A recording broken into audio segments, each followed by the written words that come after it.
Deliver Us from Eva. After decades of this film being out, I finally was able to see it. You can imagine the frustration of being a child and told you can't watch something where you're so used to the no anthem around specific things you lose interest, even when the day comes that you are old enough to see it. Flash forward to current climate where great films are far in between, I instantly go to the classics that everyone raves about, which I have heard of to some extent, but never have seen. I saw this film being advertised. Oh yeah, Gabrielle Union, love her. LL Cool J hasn't done anything sus or problematic to current. Yes, let's go take a look. When I tell you this film was crazy with a capital K, that's what I mean. I'm glad I didn't react to this because I was wailing and ran around my house at least twice because they were acting like straight fools in this film. Gabrielle did not come to play. The storylines slapped me figuratively a few times. What were they on back during this time? I mean, I laugh harder with films of 15 to 20 years ago than I do with comedy films now. This is truly made of gold. These sisters were relatable because the bond between them and prioritization of their bond together was no joke. I can't say I know what the Ava character went through, but taking on more responsibility at a young age, which affects your outlook and personality, was something I could. Her sisters and her lost their parents, so she had to take the reins for them to survive.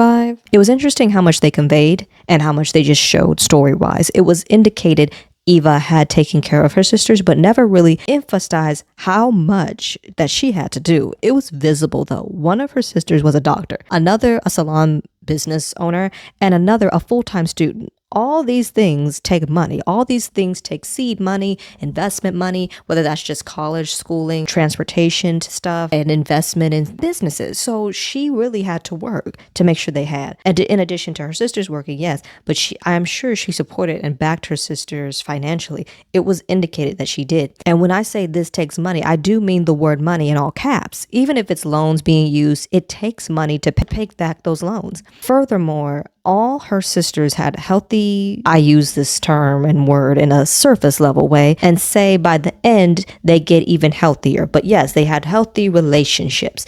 All the while, Eva has a good job. Some would even say great, since she gets offered a big time promotion, yet it's not her dream and she has no one to lean on or expose herself to in other ways besides leader and maternal sides and ways of herself that she has expressed to those around her. Then steps LL Cool J, paid by these doofuses, thinking it would make their lives easier. Little do they know, it makes LL's character Ray the standard, and that bar is high, making matters for them worse, not better. Instead of Eva this and Eva that, it's Ray and Eva this, Ray and Eva that.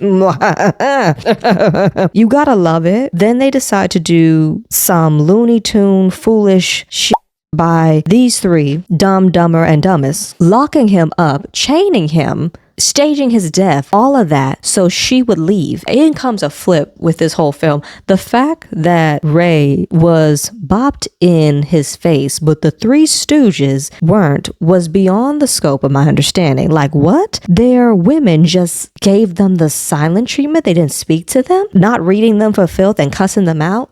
I'm not understanding this. Justice for Ray is all I gotta say. He went from chained up to laid out on the public church's floor. Sure, he lied. Sure, he got paid to date her. Sure. Yet, he earned a lot of brownie points in my eyes and dealt with her attitude with finesse, okay? And my sweet darling, here, she had attitude. And this is me talking. Someone that never thinks such things about any women. This character though, queen attitude, understandable attitude to some extent, but attitude all the same. Love her down regardless. I'm glad she got that D, you know, not just any D, but one of substance, you know. All in all, as the older folk would say, it was a groovy movie and I knew I had to review it ASAP. I want to post more content like I did when I first started this channel, bringing even my little character back that I did.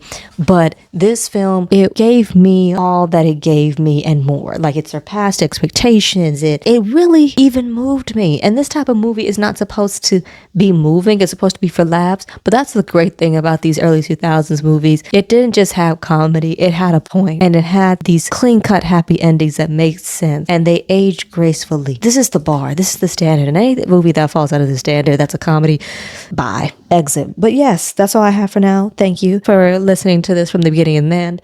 Please stay tuned, like, comment, subscribe.